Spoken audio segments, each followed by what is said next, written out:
Hello friends. आज हम लोग इंपॉर्टेंट क्वेश्चन आंसर डिस्कस करने वाले हैं chapter number 8 management and administration का पार्ट 1। इसके पहले मैंने आपको जनरल मीटिंग का ऑलरेडी क्वेश्चन आंसर डिस्कस कर दिया था सेक्शन 96 से लेके 122, पर 88 से लेके 95 तक का जो पार्ट है वो रजिस्टर और रिटर्न के बारे में अब हम लोग उसके ऊपर डिस्कशन करने वाले हैं। आइए सबसे पहले स्टार्ट करते हैं सेक्शन नंबर 88 में। बहुत ही जो इंपॉर्टेंट बातें उसी को रिवाइज कराऊंगा, पूरा डिटेल में रिवीजन नहीं कराएंगे। तो सेक्शन नंबर 88 है कंपनी को कौन कौन से रजिस्टर मेंटेन करने पड़ते हैं। तो सबसे पहले कंपनी को रजिस्टर ऑफ मेंबर मेंटेन करना पड़ता है एमजीटी 1 में। सेकंड नंबर है एमजीटी 1 में एंट्री कब तक करनी पड़ती है। तो आंसर है जिस दिन कंपनी के बीओडी ने अलॉटमेंट को या ट्रांसफर को अप्रूव किया उसके 7 दिनों के अंदर आपको रजिस्टर ऑफ मेंबर में एंट्री करनी पड़ती है। आपको एक बात बता दूं, रजिस्टर ऑफ मेंबर का इंपॉर्टेंस क्या है। जिस दिन किसी पर्सन का नाम आरओए में रिकॉर्ड होता है उसी दिन से वो कंपनी का मेंबर कहलाता है। अगला पॉइंट है प्लेस, मतलब कंपनी को अपने आरओएम को कहां पर मेंटेन करना पड़ेगा। तो आरओएम या तो रजिस्टर्ड ऑफिस पे मेंटेन कर लो, लेकिन रजिस्टर्ड ऑफिस के अलावा कोई अदर प्लेस पर भी आप मेंटेन कर सकते हो, लेकिन वो प्लेस इंडिया का होना चाहिए, इंडिया में कहीं होना चाहिए। लेकिन अगर आप आरओ के अलावा किसी दूसरे प्लेस जो कि इंडिया में है, अगर आप अपने आरओएम को मेंटेन करना चाहते हो तो दो कंडीशन आपको कंप्लाई करना पड़ेगा। सबसे पहले आपको एसआर पास करना पड़ेगा। दूसरा, जिस प्लेस पे आप मेंटेन करना चाहते हैं उसमें कंपनी के टोटल मेंबर के 110 से ज्यादा मेंबर रिसाइड करते हैं, तभी आप ये मेंटेन कर पाओगे। इसके बाद अगला इंपॉर्टेंट पॉइंट है कंपनी को रजिस्टर ऑफ डिबेंचर होल्डर और अदर सिक्योरिटी होल्डर का भी एक रजिस्टर मेंटेन करना पड़ता है। फॉर्म नंबर एमजीटी 2, मतलब आरओएम हो गया एमजीटी 1 और रजिस्टर ऑफ डिबेंचर होल्डर और अदर सिक्योरिटी होल्डर हो गया एमजीटी 2। फिर कंपनी को इंडेक्स, वो जो रजिस्टर है उसके सामने इंडेक्स भी आपको मेंटेन करना पड़ेगा। लेकिन अगर किसी कंपनी में 50 से कम मेंबर है तो आपको इंडेक्स मेंटेन करने की आवश्यकता नहीं है। इसके बाद फॉरेन रजिस्टर, ये फॉरेन रजिस्टर का कॉन्सेप्ट ये हो गया कि अगर कोई कंपनी में इंडिया के बाहर के भी शेयर होल्डर है तो कंपनी चाहे तो फॉरेन में भी रजिस्टर मेंटेन कर सकती है, उसके बारे में प्रोविजन है। ये मुझे ज्यादा इंपॉर्टेंट लगता नहीं है। चलो आगे बढ़ते हैं। नेक्स्ट पॉइंट है सेक्शन नंबर 89। सेक्शन नंबर 89 ये है बेनिफिशियल ओनर को के डिक्लेरेशन करने के बारे में। कई बार ऐसा हो सकता है कि रजिस्टर्ड ओनर कोई और है, बेनिफिशियल ओनर कोई और है, तो दोनों के ऊपर कंपनी लॉ के सेक्शन 80 ने एक जवाबदारी डाली है कि आपको कंपनी को इंटीमेट करना पड़ेगा। फॉर एग्जांपल, अगर पार्टनरशिप फर्म किसी कंपनी के शेयर परचेस करना चाहती है तो पार्टनर के नाम से खरीदती है, मतलब आरओएम में पार्टनर का नाम है तो पार्टनर बन गया रजिस्टर्ड ओनर, और जो पैसे हैं, जो एक्चुअल ओनर है वो पार्टनरशिप फर्म है तो पार्टनरशिप फर्म को हम क्या बोलेंगे, बेनिफिशियल ओनर। तो यहां पे लॉ क्या बोलता है, देखो आप, सबसे पहले लॉ मेकर ने जवाबदारी डाली है रजिस्टर्ड होल्डर के ऊपर। रजिस्टर्ड होल्डर को यह बोला गया है कि आपको अगर आप बेनिफिशियल ओनर आपके शेयर का कोई और है तो आपको कंपनी को इसका इंटीमेट करना पड़ेगा। एमजीटी 4 फॉर्म है, बेनिफिशियल ओनर का नाम आपको इंटीमेट करना पड़ेगा 30 दिनों के अंदर। मतलब जिस दिन आपका नाम आरओए में रिकॉर्ड किया गया है उसके 30 दिन के अंदर उसको, जैसे पार्टनर को 30 दिन के अंदर कंपनी को बताना पड़ेगा कि मेरे शेयर का बेनिफिशियल ओनर ये पार्टनरशिप फर्म है। नेक्स्ट, अगली जवाबदारी बेनिफिशियल होल्डर की, जो कंपनी का जो उन शेयर का बेनिफिशियल ओनर है तो उसको भी एक डिक्लेरेशन देना पड़ता है 30 दिन के अंदर। जिस दिन उसको बेनिफिशियल ओनरशिप मिली है उसके 30 दिन के अंदर वो कंपनी को यह बताता है कि मेरे इन शेयर का रजिस्टर्ड ओनर कौन है, मतलब क्रॉस चेक हो गया। इसके बाद अगर बेनिफिशियल ओनरशिप में कोई चेंजेस आ गए, मतलब बीओ बदल गया, बेनिफिशियल ओनर मतलब बीओ बदल गया, तो उस केस में जिस दिन बेनिफिशियल ओनर बदला है उसके 30 दिन के अंदर कंपनी को इंटीमेट किया जाएगा कि हमारा बेनिफिशियल ओनर बदल गया है। इसके बाद अब कंपनी को क्या करना है भैया, कंपनी को जैसे ही पता चला कि ये रजिस्टर्ड ओनर है, ये बेनिफिशियल ओनर है, तो जिस दिन एमजीटी 4 एमजीटी 5 कंपनी के पास फाइल हुए तो कंपनी की जवाबदारी है कि उसके 30 दिन के अंदर, जिस दिन ये डिक्लेरेशन मिला, डिक्लेरेशन मिलने के 30 दिन के अंदर वो आरओसी को इंटीमेट करेगा कि हमारे इन शेयर का बीओ ये है, आरओ ये है, ये बताना पड़ेगा। चलो आगे बढ़ते हैं। इसके बाद एक शॉर्ट रिवीजन कराता हूं मैं सेक्शन नंबर 90 का। सेक्शन नंबर 90 है सिग्निफिकेंट बेनिफिशियल ओनर या एसबीओ के बारे में। अब ये एसबीओ का बेसिक कॉन्सेप्ट क्या देख लो आप। अगर किसी इंडिविजुअल या इंडिविजुअल्स ने इनडायरेक्टली या डायरेक्ट प्लस इनडायरेक्ट होल्डिंग मिलाकर किसी बॉडी कॉर्पोरेट या एचयूएफ या एलएलपी या पार्टनरशिप फर्म या पूल्ड इन्वेस्टमेंट व्हीकल या ट्रस्ट के माध्यम से किसी कंपनी के शेयर, वोटिंग राइट और डिविडेंड होल्ड किया है 10% या उससे ज्यादा का। कॉन्सेप्ट क्या हो गया, अगर किसी इंडिविजुअल ने कोई बॉडी कॉर्पोरेट, कोई एचयूएफ या एलएलपी या पूल्ड व्हीकल इन्वेस्टमेंट या ट्रस्ट, इन लोगों के थ्रू किसी कंपनी में 10% या उससे ज्यादा का शेयर होल्ड कर लिया, वोटिंग राइट होल्ड कर दिया, डिविडेंड राइट होल्ड कर दिया, तो उस केस में वो जो इंडिविजुअल है, ये जो इंडिविजुअल है जिसने इनडायरेक्टली, इनडायरेक्टली का मतलब क्या हो गया, वो सामने नहीं आ रहा है, वो कि बॉडी कॉर्पोरेट के थ्रू शेयर परचेस कर रहा है। तो सेक्शन 90 क्या बोलता है, लेकिन उसने शेयर कितना परचेस कर लिया, 10% है उससे ज्यादा, इन लोगों के द्वारा, इन लोगों के द्वारा, तो उसको बैन वन कंपनी को फाइल करना पड़ेगा 30 दिन के अंदर। जिस दिन वो सिग्निफिकेंट बेनिफिशियल ओनर बनाए उसके 30 दिन के अंदर उसको बैन वन फाइल करना पड़ेगा।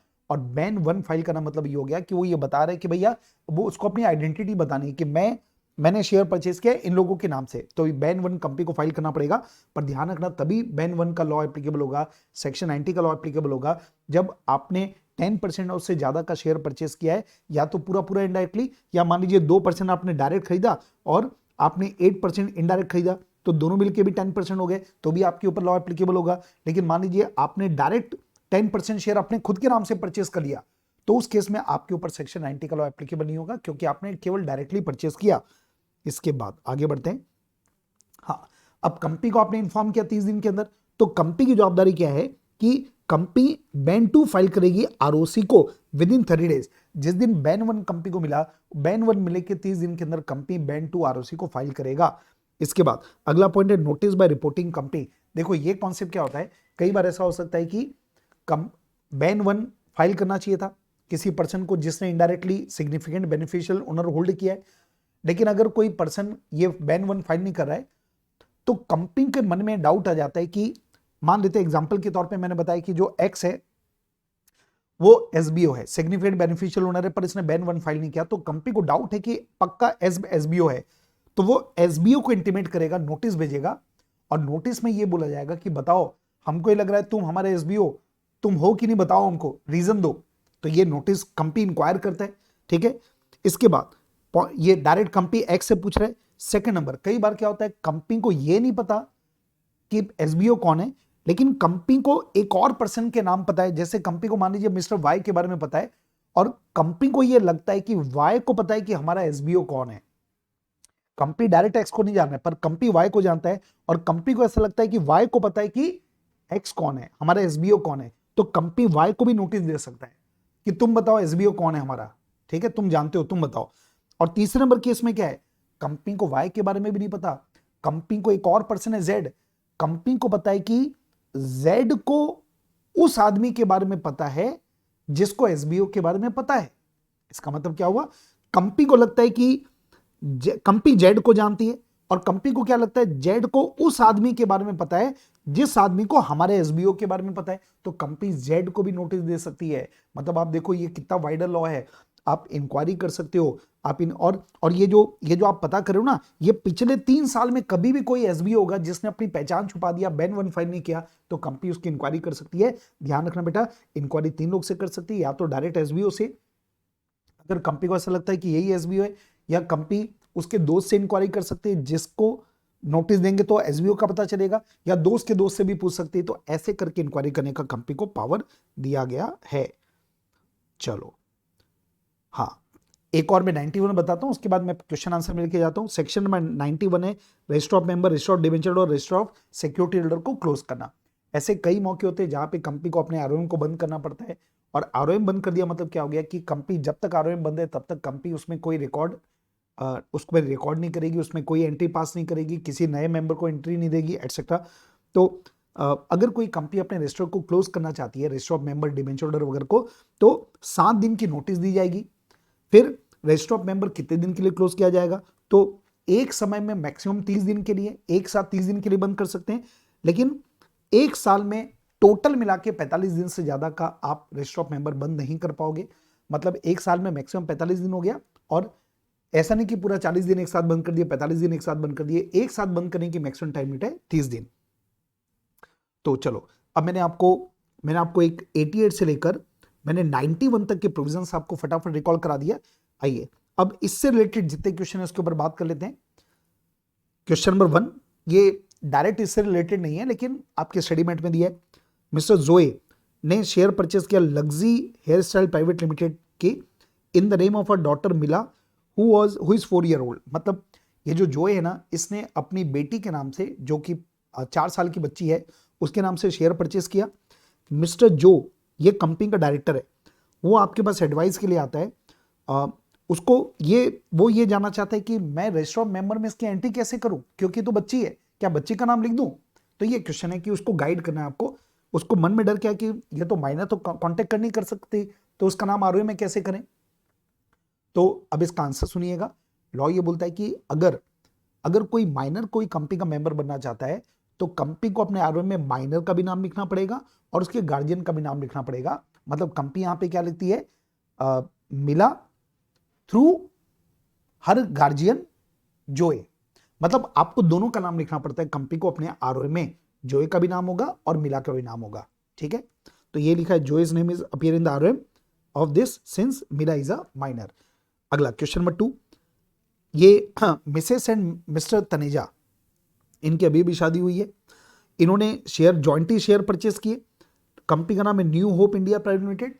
देखो नई नई शादी होती तो बेटा नए नए होप्स आते हैं। देखो इसके बाद क्या लिखा? Mister Taneja intimated the company that only the name of his wife should appear in the records of the company for the share purchase by him. Secretary को ये श्योर नहीं है कि क्या ये पॉसिबल है। अब जरा कॉन्सेप्ट सुन लो, ये अल्टीमेटली हो क्या रहा है बेटा? इसमें ये हो रहा है कि दो लोग मिलकर जॉइंटली शेयर परचेस कर रहे हैं, लेकिन ये मिस्टर तनेजा, नई नई शादी है ना बेटा, तो मतलब बीबी बहुत अच्छी लगती है, तो क्या बोलता है कंपनी को कि हमने मिलकर शेयर परचेस किए, लेकिन नाम केवल मेरी वाइफ का लिखो, मेरा नाम हटा दो। ऐसा नहीं होता। अब जॉइंट होल्डर के केस में क्या होता है? अगर जॉइंट होल्डर का केस है तो उस केस में दोनों का नाम लिखना पड़ता है, लेकिन ये अलग बात है कि उसमें फर्स्ट होल्डर का नाम जिसका लिखोगे ना तो वोटिंग राइट उसी को मिलेगा, नोटिस उसी को मिलेगा। तो आपको अगर अपने वाइफ को ज्यादा तवज्जो देनी है तो उसका तरीका क्या है? उसका नाम पहले होल्डर के रूप में लिख दो, आप सेकंड होल्डर बन जाओ। लेकिन ये पॉसिबल नहीं कि जॉइंट होल्डर है और एक का ही नाम आए, तो ये पॉसिबल नहीं है। चलिए आगे बढ़ते हैं सर, अगले क्वेश्चन की ओर बढ़ते हैं। हाँ जी, नेक्स्ट क्वेश्चन है, Miss Emma gifted the share purchase by her of the company Bio Optic Limited to her sister Kathy. मतलब एक इम्मा ने क्या किया? अपने पूरे के पूरे शेयर को अपनी सिस्टर को गिफ्ट कर दिया। ठीक है, Emma had purchase the share on the occasion of birthday in Feb 2017 में खरीदा था। However neither Emma nor Kathy were aware that they had to intimate about the transaction of transfer of such share as a gift to the company discuss the light under section 89 of the act। देखो अभी अपन ने 89 discuss किया। 89 क्या बोलता है? अगर कोई ऐसा शेयर है जिसका बेनिफिशियल ओनर कोई और है, रजिस्टर्ड ओनर कोई और है, तो उस केस में बीओ और आरओ ये दोनों को इसकी इंटीमेशन कंपनी को देनी पड़ती है। एमजीटी 4 एमजीटी 5 में ये हमने बात किया था। अब यहां पे सवाल क्या उठ रहा है? यहां पे सवाल ये उठ रहा है कि क्या यहां पे सेक्शन नंबर 89 एप्लीकेबल होगा क्या? तो दोस्तों इसका आंसर होगा नो, क्योंकि सेक्शन 89 कब एप्लीकेबल होता है? 89 तभी एप्लीकेबल होगा जब एक शेयर का ओनर कोई और है, रजिस्टर्ड ओनर कोई और है, बेनिफिशियल ओनर कोई और है। और यहां पे एम्मा ने गिफ्ट कर दिया, तो कैथी को गिफ्ट कर दिया तो क्या हो गया? ये जो कैथी है वही ओनर भी बन गई। तो यहां पे बेनिफिशियल ओनर अलग, रजिस्टर्ड ओनर अलग नहीं है, ये दोनों अब से कौन कहलाएगी? कैथी। तो इसका मतलब क्या हुआ? यहां पे सेक्शन 89 का लॉ एप्लीकेबल नहीं होगा। चलो आगे बढ़ते हैं बेटा, इसके ऊपर कोई क्वेश्चन नहीं है सेक्शन नंबर 90 के ऊपर। और आगे बढ़ते हैं, और आगे बढ़ते हैं 91, इस पे भी कोई क्वेश्चन नहीं है। आइए अब 92 का लॉ स्टार्ट करने के पहले आपको थोड़ा रिवाइज करा दें। सेक्शन नंबर 92 है एनुअल रिटर्न के बारे में। हर कंपनी को हर साल एक एनुअल रिटर्न तैयार करना पड़ता है। इसका फॉर्म नंबर है एनजीटी 7, और फाइनेंशियल ईयर के एंड में जो जो इन्फॉर्मेशन है वो आपको एनजीटी 7 में देनी पड़ती है। अब ये एनुअल रिटर्न में क्या क्या बातें लिखनी पड़ती है? कंपनी रजिस्टर्ड ऑफिस क्या है, प्रिंसिपल प्लेस क्या है, होल्डिंग सब्सिडी एसोसिएट कंपनी कौन कौन सी है, हमारे कंपनी के share debenture other share holder वगैरह कौन है, फिर कंपनी के मैनेजर डायरेक्टर पिछले बार से लेके इस बार के बीच में कुछ चेंजेस आए क्या वो बताना पड़ेगा, कंपनी के डायरेक्टर मैनेजर की मैनेजर पर्सन कौन कौन थे, कंपनी ने मेंबर की, क्रेडिटर की, डिबेंचर होल्डर वगैरह की कमेटी की कितनी मीटिंग किया है। ठीक है, कंपनी और कंपनी के ऊपर डायरेक्टर के ऊपर क्या पेनल्टी लगा है, क्या उन्होंने कंपाउंडिंग की है, फाइनेंशियल इंस्टीट्यूशंस ने कितना शेयर होल्ड करके रखा है, एटसेट्रा। इसके बाद ये जो एनुअल रिटर्न हम आरओसी को फाइल करते हैं, तो ये फाइल एनुअल रिटर्न को साइन कौन करता है? तो पहला पॉइंट है डायरेक्टर और सीएस साइन करेंगे, दोनों साइन करेंगे। और अगर कंपनी में कोई सीएस नहीं है तो सीएस इन प्रैक्टिस साइन करेगा। लेकिन अगर ओपीसी है, स्मॉल कंपनी है, स्टार्टअप प्राइवेट कंपनी है, तो केवल सीएस भी साइन करेगा तो चलेगा। और अगर कंपनी में सीएस नहीं है तो कोई एक डायरेक्टर साइन करेगा तो भी चलेगा। अगला पॉइंट है सर्टिफिकेशन ऑफ एनुअल रिटर्न के बारे में। ये जो एनुअल रिटर्न है उसको सर्टिफाई कोई कोई कंपनी को एनुअल रिटर्न को सर्टिफाई भी कराना पड़ेगा। लिस्टेड 3 कंपनियां हैं, एक लिस्टेड कंपनी, दूसरा ऐसा कंपनी जिसका पेडअप कैपिटल 10 करोड़ या उससे ज्यादा का है, या ऐसा कंपनी जिसका टर्नओवर 50 करोड़ या उससे ज्यादा है। तो इनको अपने एनुअल रिटर्न को प्रैक्टिसिंग कंपनी सेक्रेटरी से सर्टिफाई कराना पड़ेगा और इसके लिए MGT 8 फाइल करना पड़ता है। तो कुल मिला के ऐसा मान लो ये जो 3 कंपनियां है ना, इनको MGT 7 के साथ MGT 8 भी आपको ROC के पास फाइल करना पड़ेगा। इसके बाद टाइम लिमिट, ये सबसे इंपॉर्टेंट है कि एनुअल रिटर्न को ROC को कब तक फाइल करना पड़ेगा। तो लॉ बोलता है आप कंपनी ने AGM जिस दिन होल्ड किया AGM, उसके 60 दिनों के अंदर आपको एनुअल रिटर्न फाइल करना पड़ेगा। लेकिन अगर किसी साल की AGM आपने किया ही नहीं है तो जिस दिन जो लास्ट डे जहां पे आपकी AGM हो जानी चाहिए थी उसके 60 दिनों के अंदर आपको एनुअल रिटर्न फाइल करना पड़ेगा, रीजन बताते हुए। और ये जो एनुअल रिटर्न है ना, इसकी कॉपी को आपको 8 साल तक संभाल के रखना पड़ेगा।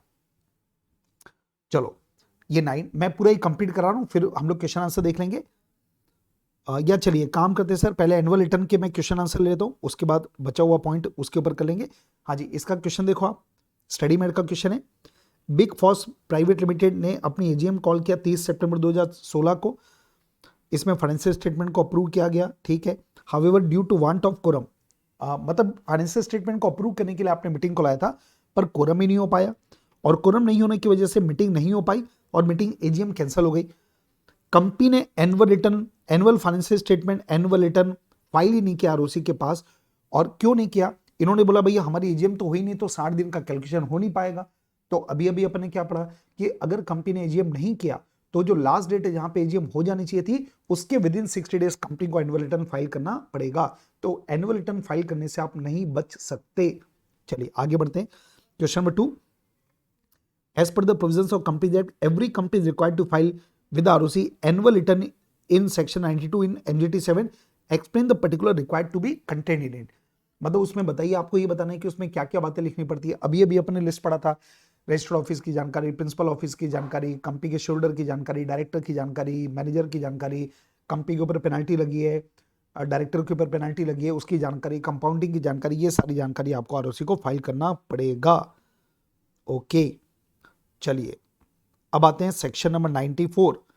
तो 94 को पहले एक बार आपको थोड़ा सा हल्का फुल्का रिवाइज कराते हैं, उसके बाद में बात करते हैं। देखो 94 की हेडिंग क्या है? Place of keeping and inspection of register, return etcetera. अभी जो अपने बात किया, रजिस्टर मतलब register of member, register of debenture holder, और रिटर्न का मतलब एनुअल रिटर्न हो गया। ये सब कंपनी को कहां पर मेंटेन करना पड़ेगा? तो अभी अभी अपन ने बात कर लिया, या तो रजिस्टर्ड ऑफिस में मेंटेन कर लो, पर रजिस्टर्ड ऑफिस के अलावा कोई दूसरे प्लेस पर अगर आप मेंटेन करना चाहते हो तो उस केस में तभी कर पाओगे जब आपको SR पास करना पड़ेगा और कम से कम 1/10 से ज्यादा लोग उस प्लेस पे रहते होंगे तो आप कर सकते हैं वहां पे मेंटेन। फिर इंस्पेक्शन, मतलब जो रजिस्टर है या जो एनुअल रिटर्न है उसको कौन देख सकता है? तो कंपनी का मैनेजर, डायरेक्टर, सेक्रेटरी, ऑफिसर, ये लोग उसको देख सकते हैं, या मेंबर, डायरेक्टर, सेक्रेटरी, ऑफिसर या बेनिफिशियल ओनर, ये लोग इंस्पेक्ट कर सकते हैं बिजनेस अवर में, लेकिन विदाउट फीस, है ना। और अदर पर्सन अगर इंस्पेक्ट करना चाहता है वो भी कर सकता है on payment of prescribed fees. मतलब कुल मिला के कंपनी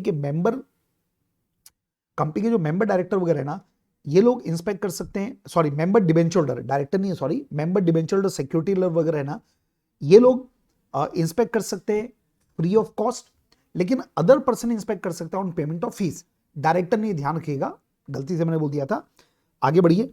पीरियड ऑफ इंस्पेक्शन कब कर पाएंगे? तो बोलता है बिजनेस अवर में कर लो, लेकिन BOD के पास पावर है कि वो रीजनेबल रेस्ट्रिक्शन लगा सकता है, क्योंकि बिजनेस अवर तो कई बार 10-10 घंटे का होता है, तो BOD चाहे तो टाइम को रेस्ट्रिक्ट कर सकता है, लेकिन एक बात ध्यान रखना पड़ेगा, मिनिमम एक दिन में 2 घंटे तो आपको देना ही पड़ेगा इंस्पेक्शन के लिए। फिर अगर कोई member, debenture holder, secretary holder, जो इन लोग हैं, ये उसका एक्सट्रैक्ट चाहते हैं, कॉपी चाहते हैं, तो क्या होगा? तो कॉपी, आप एक्सट्रैक्ट तो आपको मिल जाएगा बिजनेस अवर में विदाउट पेमेंट ऑफ फीस, लेकिन अगर आपको कॉपी चाहिए ना तो आपको फीस देना पड़ेगा, जो मैक्सिमम 10 रुपए होती है पर पेज। वो अगर आपने पैसा जमा कर दिया तो 7 दिनों के अंदर कंपनी की जवाबदारी है कि आपको कॉपी फॉरवर्ड करे। इसके बाद अगला पॉइंट है रजिस्टर ऑफ मेंबर वगैरह को प्रिजर्व करना, मतलब कब तक संभाल के रखना पड़ेगा। तो यहां पे लॉ बोलता है जो कंपनी का ROM है वो तो परमानेंटली प्रिजर्व करना पड़ेगा, जब तक कंपनी चल रही है तब तक आपको इस रजिस्टर ऑफ मेंबर को प्रिजर्व करके रखना पड़ेगा। जो रजिस्टर ऑफ डिबेंचर होल्डर है इसको आपको 8 साल तक संभाल के रखना पड़ेगा। 8 साल कब से, जिस दिन रिडम्पशन हुआ। इसके बाद जो एनुअल रिटर्न है, जो सर्टिफिकेट है उसके साथ में, मतलब MGT 7, MGT 8 और जो भी डॉक्यूमेंट आपने एनुअल रिटर्न के साथ लगाए उसको भी 8 साल तक संभाल के रखना पड़ेगा। और 95 है जो भी रजिस्टर वगैरह, इन सबको प्राइमा फेसी एविडेंस माना जाता है। तो ये ओवरऑल 94 और 95 का लॉ हो गया। अब आइए इसके ऊपर क्वेश्चन पढ़ते हैं। क्वेश्चन नंबर 1, हिमांशु कंपनी का डायरेक्टर है, रोडलेस ट्रेवल लिमिटेड ये कंपनी का नाम है, appointed as a nominee director of the company, ये कंपनी का नॉमिनी डायरेक्टर अपॉइंट हुआ है 6 दिसंबर को। He expresses interest to inspect the register of member. देखो ये कंपनी का डायरेक्टर है और वो रजिस्टर ऑफ मेंबर को इंस्पेक्ट करना चाहता है। तो भैया एक बात दिमाग में रख लो कि अगर आप रजिस्टर ऑफ मेंबर को इंस्पेक्ट करना चाहते हो तो कौन इंस्पेक्ट कर सकता है? हमने बात की इंस्पेक्शन मेंबर कर सकता है, डिबेंचर कर सकता है, अदर सेक्रेटरी कर सकता है free of cost, other person भी कर सकता है ऑन पेमेंट ऑफ फीस। तो भाइयों डायरेक्टर यहाँ पे अदर पर्सन में कवर होगा, तो डायरेक्टर पेमेंट तो इंस्पेक्शन कर पाएगा लेकिन on payment of prescribed fees. ठीक है, आगे बढ़ते हैं। अगला पॉइंट है, ये कंपनी है, इसने अपना आरओए मेंटेन कर रजिस्टर्ड ऑफिस में जो कि मुंबई में। कुछ मेंबर जो कलकत्ता में रहते हैं वो बोलते हैं कि आरओए कलकत्ता में मेंटेन करो, तो क्या ये पॉसिबल है? तो आपको पहले ही पूछ रहा है कि क्या कलकत्ता में मेंटेन कर सकते हैं। अभी अभी आपने आंसर पढ़ा था, रजिस्टर ऑफिस के अलावा आप इंडिया में कोई और प्लेस पे भी कर सकते हो। 2 कंडीशन होना चाहिए, पहला एसआर पास करना पड़ेगा, पॉइंट नंबर 2 जिस प्लेस में आप शिफ्ट करना चाहते हो उसमें 110 से ज्यादा टोटल मेंबर का रिसाइड करते हो। तो ये दोनों कंडीशन अगर सेटिस्फाइड होगी तो कलकत्ता में भी रख सकते हैं। अगला, मिस्टर रंजीत जो डायरेक्टर है पर वो शेयरहोल्डर नहीं है, वो इंस्पेक्शन करना चाहता है आरओएम को, तो कर सकता है क्या? अगेन अपना आंसर क्या होगा, यहां जो डायरेक्टर है ना वो अदर पर्सन के तौर पे माना जाएगा, तो अदर पर्सन इंस्पेक्ट कर सकता है ऑन पेमेंट ऑफ फीस, तो आपको फीस पेमेंट करना पड़ेगा। तो दोस्तों इसके साथ आपका रजिस्टर और रिटर्न का टॉपिक के कॉन्सेप्ट ओवर, मतलब मैनेजमेंट एंड एडमिनिस्ट्रेशन का जो चैप्टर 8 है ये मैंने पूरा कंप्लीट करा दिया। Thank you, bye bye.